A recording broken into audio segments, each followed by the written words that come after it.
Breaking news చూస్తున్నారు. Pending సీట్లపై focus చేశారు చంద్రబాబు. అభ్యర్థుల ఎంపికపై సుదీర్ఘమైన కసరత్తు చేస్తున్నారు ఆయన. మొత్తం 144 సీట్లలో పోటీ చేయబోతోంది టీడీపీ అసెంబ్లీకి సంబంధించి. ఇక అలాగే ఇప్పటికే 128 మందిని ప్రకటించింది టీడీపీ.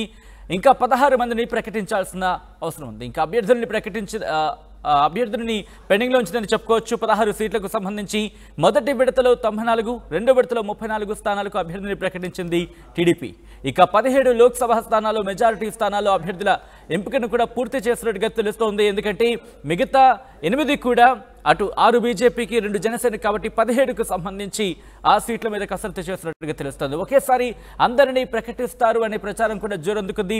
ఈ నేపథ్యంలో అటు 17 ఇటు 16 మొత్తం కలిపి ప్రకటించే అవకాశం ఉంటుందా, లేకపోతే ముందుగా అసెంబ్లీకి సంబంధించి ఆ 16ని మూడో విడతలో ప్రకటించి అసెంబ్లీకి సంబంధించి 17 సీట్లను అనౌన్స్ చేస్తారు? ఏం జరిగే అవకాశం తెలుసుకునే ప్రయత్నం చేద్దాం.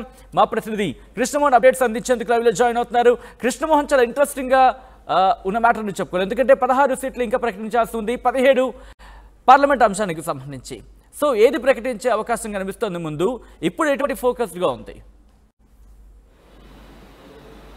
ఎస్ సచిన్, మొత్తం మీద అయితే తెలుగుదేశం అభ్యర్థి వరుసగా 2 జాబితాల్లో దాదాపుగా నిన్న 34, మొన్న 94 మొత్తం కలిపి దాదాపుగా కొంత పర్సెంటేజ్ ఆఫ్ సీట్లను మాత్రం చేశారు. కేవలం ఇంకా 16 మాత్రమే మిగిలినాయి. అంటే వీళ్ళు పోటీ చేయాలనుకున్నది 144 స్థానాల్లో. ఈ 144 స్థానాల్లో మిగిలిన 16 మాత్రమే మిగిలినాయి. కాబట్టి ఈ 16 మీద కసరత్తు అయితే ప్రారంభించారు. బహుశా ఈరోజు ఈ ఎమ్మెల్యేల దానికంటే కూడా ఎక్కువగా ఎంపీల అభ్యర్థుల మీదనే ఫోకస్ చేయబోతున్నాడు చంద్రబాబు. ఎంపీలు ఇప్పటికీ దాదాపుగా కొన్ని ఎంపీలు అనుకున్నప్పటికీ కూడా ఎంపీ స్థానాలకు సంబంధించి అంటే ఇప్పుడు పొత్తులో దాదాపు 8 వెళ్ళిపోయినాయి కాబట్టి 8 కాకుండా మిగిలిన స్థానాలకి ఖచ్చితంగా ఈరోజు కొంత కసరత్తు మీద కూర్చుంటున్నాడు చంద్రబాబు. బహుశా ఈరోజు సాయంత్రానికి కూడా కొంత ఎంపీల లిస్టు, ఎంపీ అభ్యర్థుల ఖరారు దాదాపుగా వచ్చేటట్టుగా అయితే స్పష్టంగా కనపడుతుంది.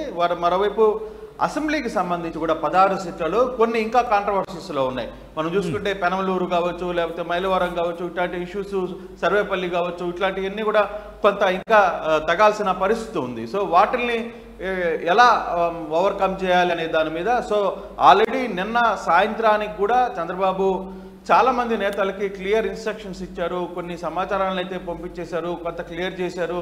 అయినప్పటికీ కూడా ఇక్కడ కొంత ఇష్యూ నడిచే పరిస్థితి అయితే కనపడుతుంది. కొంత అసెంబ్లీ కంటే కూడా ముందు ఫోకస్ ఎంపీ మీద దృష్టి పెట్టే పరిస్థితి అయితే ఉంది. ఏ ఎంపీ స్థానాల నుంచి ఏ అభ్యర్థులని పోటీ చేయాలి, తమ కూటమిలో వచ్చిన 17 స్థానాల్లో ఏది వెళ్ళాలి అనే దాని మీద కూడా. అయితే ఇప్పటికే చాలా అసెంబ్లీ స్థానాలు, పార్లమెంటు పరిధిలో ఉన్న స్థానాలన్నింటినీ కూడా 25 పార్లమెంటు పరిధిలో ఉన్న అసెంబ్లీ స్థానాలన్నింటిలో కూడా పూర్తిగా చాలా దాదాపుగా కసరత్తు చేసిన పరిస్థితి కంప్లీట్ అయింది. ఇంకా మిగిలిన అక్కడక్కడ 4-5 సీట్లు, కొన్ని పార్లమెంటు పరిధిలో 2-3 సీట్లు అట్లా పెండింగ్లో ఉన్న నేపథ్యంలో అసెంబ్లీ స్థానాలకు సంబంధించి 16 కూడా ఈరోజు రేపటి లోపల కొంత క్లియర్ చేయాలనే ఒక ఉద్దేశంతో ఉన్నారు.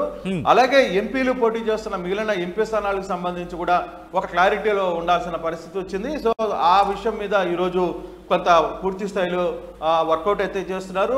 కొంతమంది సీనియర్ నేతల్ని పిలుచుకొని మాట్లాడుతున్నారు. అంటే ఎంత త్వరగా అభ్యర్థుల పేర్లను ప్రకటించాలని.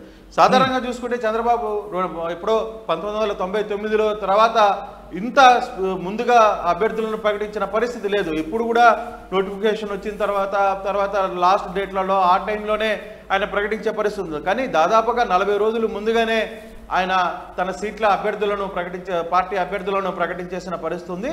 సో అంటే ఇంత సుదీర్ఘ కసరత్తు జరుగుతున్న నేపథ్యం ఉంది కాబట్టి కృష్ణమోహన్, ఇప్పుడు ఆ 16, 17 అంటే అసెంబ్లీకి సంబంధించి సీట్లు దక్కని ఆశావహులకు పార్లమెంట్కి పంపించే అవకాశం ఉందా?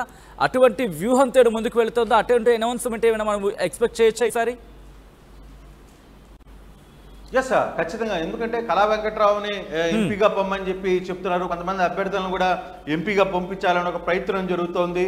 అంటే అన్ని స్థానాల్లో చెప్పలేము, కానీ 1-2 స్థానాల్లో కొంత ఎమ్మెల్యే అభ్యర్థులను ఎంపీగా పంపించే ప్రయత్నం కూడా జరుగుతుంది. కానీ అటు సైడ్ నుంచి వాళ్ళు ఒప్పుకోవడం లేదు, వాళ్ళు ఎంపీగా మేము పోలేకపోవడం లేదు, మేము ఇక్కడే పోటీ చేస్తాం, ఎడ్చల్లోనే పోటీ చేస్తామని చెప్పడం, అటువంటి పరిస్థితుల్లో కొంత అటు ఇటుగా ఉంది. కానీ దాదాపుగా ఎంపీ స్థానాలన్నీ కూడా టీడీపీ నుంచి ఖరారైనాయి. ఇంచుమించుగా అన్ని అభ్యర్థులు కూడా క్లియర్గా ఉన్నాడు. సో అటువంటి నేపథ్యంలో ఇక సీనియర్లకి కొంతమందికి అయితే సీట్లు దొరకవు అనేది చాలా స్పష్టంగా అర్థమవుతుంది సత్యన.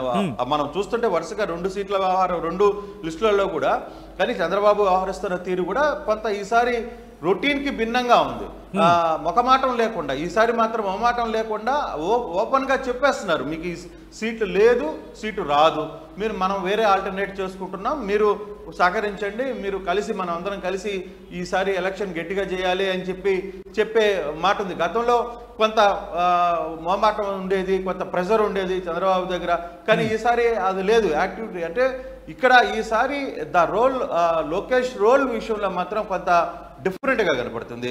లోకేష్ ఈసారి తను అనుకున్న టీంని కావచ్చు, లేకపోతే తను అనుకున్న వ్యవస్థలో ఎక్కడికక్కడ కొందరు చేరికలను కూడా అతను మొహమాటం లేకుండా వద్దని చెప్తున్నారు. ఎందుకంటే పార్టీ కష్టకాలంలో ఉన్నప్పుడు పనికిరాని వాళ్ళందరూ ఇప్పుడు మేము కొంత వేవ్లో ఉన్నప్పుడు మా దగ్గరికి వచ్చి మమ్మల్ని ఇచ్చేసే వాళ్ళు అవసరం లేదు మాకు అని లోకేష్ చాలా మొహమాటం లేకుండా స్ట్రైట్గా చెప్తున్నారు అనేది పార్టీలో చాలా విస్తృత చర్చగా ఉంది. గతంలో లాగా కొంత మొహమాట పడే పరిస్థితి లేదు ఈసారి. ఎస్ అవునంటే అవును, కాదంటే కాదు అని చెప్పి మొహమాటం లేకుండా చెప్తున్నారు. ఆ వ్యూహం కూడా టీడీపీ ఈసారి కొత్తగా, అంటే ఎప్పుడూ లేని వ్యవస్థ ఈసారి టీడీపీలో కనబడుతుంది. మొహమాటం లేకుండా సీనియర్స్లను కూడా పక్కన పెడుతున్నారు. సో ఇది అది మైనస్ జరుగుతుందా ప్లస్ జరుగుతుంది అది చూడాల్సిందే. కానీ మీరు అన్నట్టుగా ఎందుకంటే ఇంతటి ఈక్వేషన్ ఫాలో అవుతున్నారు కాబట్టి ఎప్పటికెల్లా ప్రకటన చేసే అవకాశం ఉంది. 17 స్థానాలకు సంబంధించి ఎప్పటిలోపు ప్రకటన వచ్చే అవకాశం ఉంది? బహుశా 2-3 రోజుల్లోనే ఈ క్లియరెన్స్ అన్ని కూడా వస్తాయని చెప్పి అంటున్నారు. బహుశా ఈ రోజు కూడా కొన్ని 7-8 స్థానాలకు సంబంధించిన అభ్యర్థుల లిస్టు కూడా సాయంత్రం లోపల వస్తుంది అని అంటున్నారు. బహుశా 2-3 ఈక్వేషన్స్ అయితే నడుస్తున్నాయి. బట్ ఈ సాయంత్రానికల్లా కూడా కొంత క్లారిటీ వచ్చే పరిస్థితి అయితే ఉంది. చంద్రబాబు దగ్గరికి స్టిల్ టికెట్లు రాని ఆశావాహులు ఇప్పటికీ ఇంటికి చేరుకుంటున్న పరిస్థితి ఉంది. ఆయనతో మంత్రాలు జరుపుతున్న పరిస్థితి ఉంది. దాదాపుగా 11 గంటల ప్రాంతంలో చంద్రబాబు ఒక మీడియా సమావేశం కూడా నిర్వహిస్తున్నారు. కొంత అంటే ఎక్కడ టైం షెడ్యూల్లో మాత్రం కొంత బిజీగానే కనపడుతుంది. మరోవైపు వైసీపీ సంగతి చూసుకుంటే అక్కడ ముద్రగడ పద్మనాభం లాంటి వ్యక్తులు 11 గంటల ప్రాంతంలో అక్కడ పార్టీలో చేరబోతున్నారు. అంటే అధికార పార్టీ కావచ్చు, ప్రతిపక్షం కావచ్చు, ఎక్కడెక్కడ చాలా యాక్టివ్గా కనపడుతుంది సీట్ల వ్యవహారంలో, లేకపోతే అభ్యర్థుల వ్యవహారంలో, జాయినింగ్స్, తర్వాత అక్కడి నుంచి వెళ్ళిపోయిన వాళ్ళని బుజ్జగింపులు, ఇవన్నీ వ్యవహారం అయితే కొంత స్పీడ్గా కనపడుతుంది 2 పార్టీలలో సచిన్.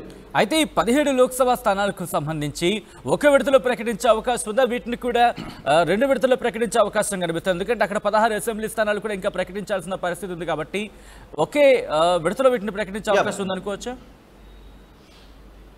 ఒకేసారి పార్లమెంట్ మాత్రం ఒకేసారి వచ్చే అవకాశం ఉండకపోవచ్చు. కారణం 2 లిస్టు కూడా దాంట్లో ఉంటుంది. అంటే ఒకటి క్లీన్గా ఉన్న ఇవి మాత్రం ఈరోజు కానీ రేపు ఉదయం లోపల వచ్చేస్తాయి, సాయంత్రం కానీ రేపు ఉదయం లోపల. కానీ కొన్ని మాత్రం ఇంకా కొంత డిస్కషన్ నడుస్తోంది కాబట్టి కొంతమంది జాయినింగ్స్ కూడా ఉన్నాయంటున్నారు. ఎందుకంటే మాగుంట శ్రీనివాసరెడ్డి కుటుంబం రేపు 16వ తారీఖున రేపు చంద్రబాబు సమక్షంలో జాయిన్ అవుతుంది ఇంట్లో. సో ఇట్లాంటివన్నీ కూడా కొంత జాయినింగ్స్ అయ్యే పరిస్థితులు కనపడుతున్నాయి. సో కొంత ఆలస్యం జరిగే పరిస్థితి ఉంది. కానీ 2-3 రోజుల్లోనే ఈ సబ్జెక్ట్ క్లోజ్ అయ్యే పరిస్థితి అయితే ఉంది. అభ్యర్థుల లిస్టు దాదాపుగా ఖరారైపోయింది. ఇంకా అభ్యర్థులు జాయినింగ్సా లేకపోతే కొన్ని మంచి రోజుల వాళ్ళ సెంటిమెంట్స్ ఉంటాయి రాజకీయాల్లో. సో ఆ దిశగా కొంత ఆలస్యం అవుతున్నది తప్పితే ఇక సీట్ల వ్యవహారం దాదాపుగా 2-3 రోజుల్లోనే టీడీపీ కావచ్చు, వైసీపీ బహుశా రేపే లిస్టుని ప్రకటించబోతుంది అని చెప్తున్నారు. సో ఈ అన్నింటిలో అన్ని రాజకీయ పార్టీలు ఈ 2-3 రోజుల్లోనే తమ తుది జాబితాను, ఫైనల్ జాబితాను, లిస్టుని ప్రకటించే పరిస్థితి అయితే కనబడుతుంది Sachin. Right Krishnamohan, thanks for the update. So మొత్తంగా అయితే మాత్రం పెండింగ్ సీట్ల మీద ఫోకస్ చేశారు చంద్రబాబు అనే మాట వినిపిస్తోంది. అభ్యర్థుల ఎంపికపై సుదీర్ఘ కసరత్తు చేశారు ఆయన. మొత్తం 144 సీట్లలో పోటీ చేయబోతోంది టీడీపీ. ఇప్పటికీ 128 అసెంబ్లీ స్థానాలకు ప్రకటించింది అభ్యర్థులని. ఇంకా 16 సీట్లకు సంబంధించి అభ్యర్థుల ప్రకటన పెండింగ్లోనే ఉంది. మొదటి విడతలో 94 మందిని, రెండో విడతలో 34 స్థానాలకు అభ్యర్థుల్ని ప్రకటించింది టీడీపీ. 17 లోక్సభ స్థానాలకు సంబంధించి మెజారిటీ స్థానాల్లో అభ్యర్థుల ఎంపిక కూడా పూర్తయినట్టుగా తెలుస్తోంది. అయితే ఒకేసారి అందరినీ ప్రకటిస్తారనే ప్రచారం జరుగుతోంది. కానీ 17 పార్లమెంటు స్థానాలకు సంబంధించి, అలాగే 16 అసెంబ్లీ స్థానాలకు సంబంధించి ఇవి కూడా 2 లేదా 3 విడతల్లో వీటిని ప్రకటించే అవకాశం ఉందనే చర్చ కూడా జరుగుతుంది. ముఖ్యంగా ఈ రోజు చంద్రబాబు ప్రెస్ మీట్ నిర్వహించి దీనికి సంబంధించి క్లారిటీ ఇచ్చే అవకాశం ఉన్నట్టుగా తెలుస్తుంది. మరి ఎన్ని సీట్లను ప్రకటిస్తారు, అయితే అసెంబ్లీకా లేకపోతే పార్లమెంట్కా అనే అంశానికి సంబంధించి మాత్రం ఉత్కంఠ కొనసాగుతోంది.